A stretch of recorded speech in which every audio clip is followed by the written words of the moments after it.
Right, that's it. It's official now. I don't want to hear anything more from Toto Wolff and his championship winning aspirations, because this is nonsense now. Pipe dreams, not even.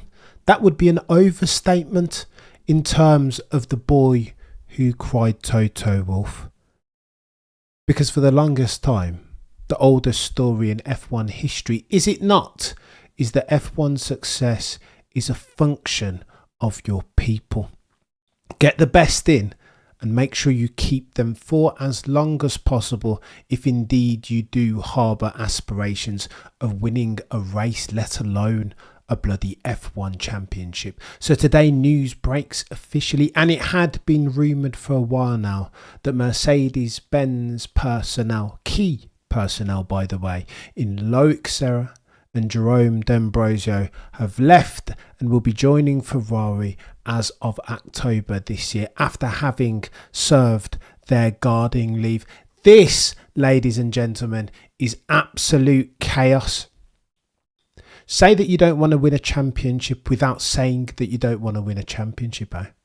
That's what we're dealing with as far as Mercedes and the boys and girls at Brackley, is it not? Now, I know Red Bull have been guilty of similar, not least with one Adrian Newey, who is the goatiest of aerodynamic minds. But that, ladies and gents, is Red Bull. And to say that those circumstances that those two teams find themselves in is analogous is disingenuous. That's an absolute myth. Red Bull are at the top of their game, and they have honed and fostered and nurtured a team around one Adrian. Yeah, they let Dan Fallows go, but they've still got Pierre Vacher and they've still got Enrico Balbo. So they'll be okay. Let's not worry about them. They've still got Christian Horner too, and they've still got Max Verstappen also. They will be okay. Now, speculation and conjecture how they're going to get on in 2026 when the new regulations kick in earnest, and the emphasis is overweight your power unit. That's all speculation, but rest assured, this year, next year, they'll be okay. They'll manage. Will Red Bull. Mercedes, on the other hand, ladies and gents, might not be so lucky. Already they are struggling. We are not comparing apples and apples when talking about Red Bull's churn as far as their human resource and Mercedes churn. They are in very different circumstances as at May 4. And this is why, as a Mercedes and a Lewis Hamilton fan, I can't help but get upset and go scorched earth. Their rates of churn, as far as how important it is for them to keep their key personnel, is different, not apples and apples. So I am disappointed.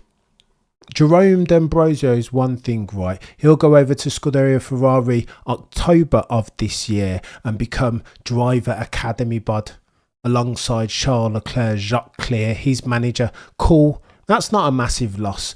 Small downside for Mercedes, small upside for Ferrari. But who we want to be concerned about is the bloody other chap, Loic, Serra, because he's the mind. That's the fella who's got track history. He's the championship level engineer. He was the one agreeing with Lewis Hamilton when they were building the W13 and the W14 with no sidepods, for Pete's sake. He was the one saying, no, don't do this, Toto.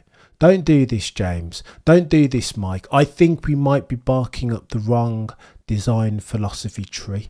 He's the one that has the track record of success. He's the one that Lewis looked at with the side and said, hold on, he's going to Scuderia Ferrari. Maybe I might want to go and get myself some pasta too at Maranello. This is what we're talking about here. Surely, Toto, you want to keep your key personnel, right? You want to add to them. And lest we forget, they've already lost 200 people, circa 200 people who used to work on the Mercedes power unit. To who? To the Bulls that are red. What are we doing? Rates of churn. Listen, if you're going to be a managerial don, as Toto, the boy who cried wolf, claims to be, then you need to understand that what kills any organisation in any space, F1 especially, is churn. and churn of key personnel. That's why the FIA are struggling now, because they've hired some key people and they are all leaving because they do not want to be under the daft stewardship of Mohammed Ben Sulayem. Similar thing going on at Mercedes. They aren't onboarding at the rate that they are churning. So what are we doing here? I don't want to hear anything from Toto, the boy who cried wolf, about harbouring aspirations to win an eighth. What now? How are we going to do that, Toto? What is the action plan, sir? Let me see the gap analysis that's going to take us from here to there. You will need some people, some key personnel, and if you lose them, then you better bloody replace them. And I'm not seeing any of that in real time. Hence why I can't help but be concerned. Concern probably isn't the right word. Indifference. Some say that indifference is greater or equal to hatred, and I think that's where I am as far as my relationship with Mercedes. It's hapless, isn't it? Flotsam and jetsam. What are we doing? Doomed to be midfield at best. Now, I know it looked promising in Miami, but then 2 steps forward and 500 million backwards, right? As Loic, Serra and Jerome D'Ambrosio announced that they will be joining Scuderia Ferrari. And for the avoidance of doubt, let me say something else. This is the reason why churn in F1 is so detrimental, so material even as far as its downside impact. F1 is a very closed community, incestuous even some have described it as.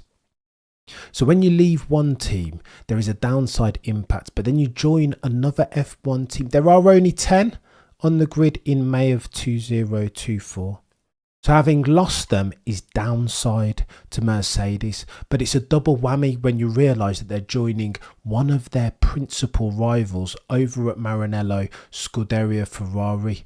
There is an equal and opposite impact. Downside as far as Mercedes are concerned. Equal and opposite upside at Ferrari. It is a double whammy. A 6-pointer for those of you who are soccer fans. I don't know what to say at this point. Only God can help Mercedes and Toto, the boy who cried wolf. Because this is more bad news for Mercedes and Lewis Hamilton fans. But I digress. There is other news.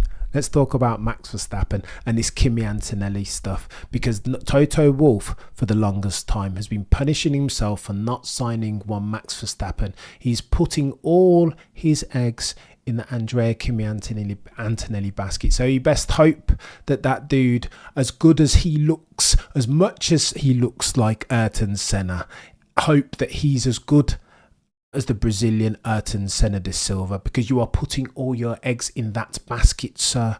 You need to hope that when you sign him, which will be this year at some point, he will drive at the very latest in Monza, that he is that good. You will need something like that, a whirling dervish, just like we've seen before, a force of nature, the likes of which were, of course, Sir Lewis Carl Davidson Hamilton and Max Verstappen, a driver that can lift up a team. Toto, the boy who cried wolf, you better hope he is that dude, that he's all that you hope he can be.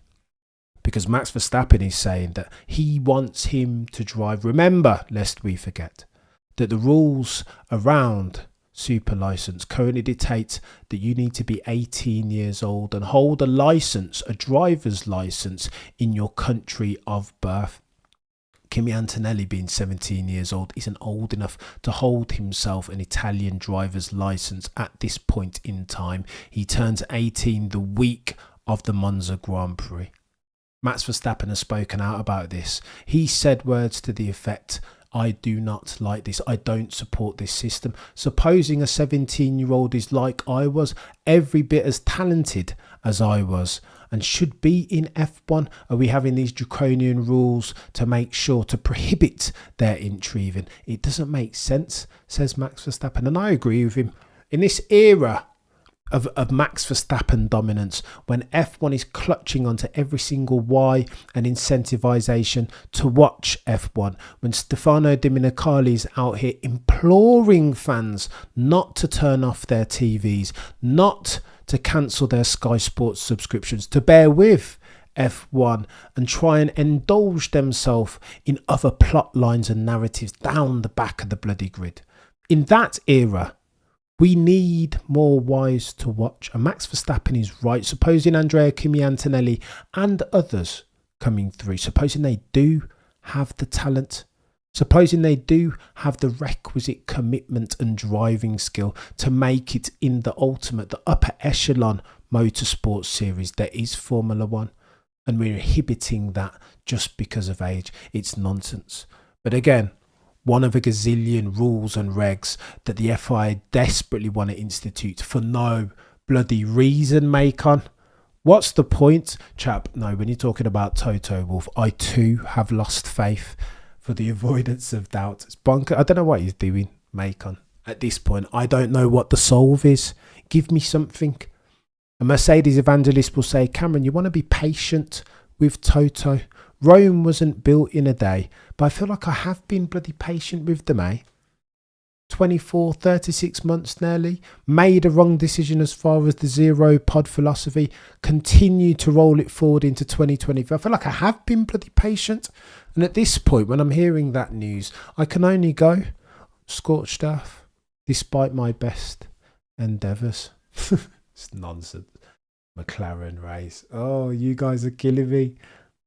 Jay Cameron. Next year, Kimi and George. Then in 2026, George is gone. If Max George. You know what, Jay? I read something on the Max comment. And I think, look, 2026, new rules and regs as far as the power unit's concerned even. I read something that alluded to the fact that Max is so keen for Kimi Antonelli to get Kimi Antonelli up to speed so that he can usurp one George Russell and that Max can take that second seat at Mercedes. Oh, the humanity, Can you imagine? Steve, yeah. What's McLaren say? My relationship with Benz is on the rocks. Maybe Toto does need to step aside. Go on and let's adjust this very quickly, McLaren F1 race. I don't want to be Toto out, ladies and gents. I really don't want to be Toto out. But at this stage, how can I not be? Sometimes you just need a change, right? I'm reminded of Arsene Wenger in 2018. I'm reminded of every Manchester United manager since Sir Alex Ferguson's leaving. Sometimes you just need a breath of fresh air, right? Empires rise and fall with their leader. Pioneers can't always pioneer. Toto Wolff has been absolutely incredible the past 8 years, but he's made since some very, very bad decisions that have led Mercedes into this absolute SH1T hole. Their performance has been poor, but more concerning than their poor performance has been their poor, noddy decision making. And this is why ultimately we are where we are. They say that personnel, that your success in Formula One will absolutely always be a function of your key personnel, your ability to attract talent and keep it for as long as possible. I would add into that success equation decision making. Your ability to make key decisions in real time, to act in a way that's strategically agile, absolutely will fuel your success, or the lack thereof fuel your demise. And that, sadly, for Mercedes fans all around the world, is what we're seeing from Mercedes in real time. And it is sad. Lewis Hamilton's career, his last year at Mercedes, is wasting away. Per my guy Peter Windsor, Lewis fighting with Danny Rick, with Checo Perez. It doesn't even make sense. It doesn't even sound right coming out my mouth. But unless Mercedes solve for the aforementioned, forthwith, in short order, they're doomed, of course, to meet to repeat the mistakes of recent past. But I digress.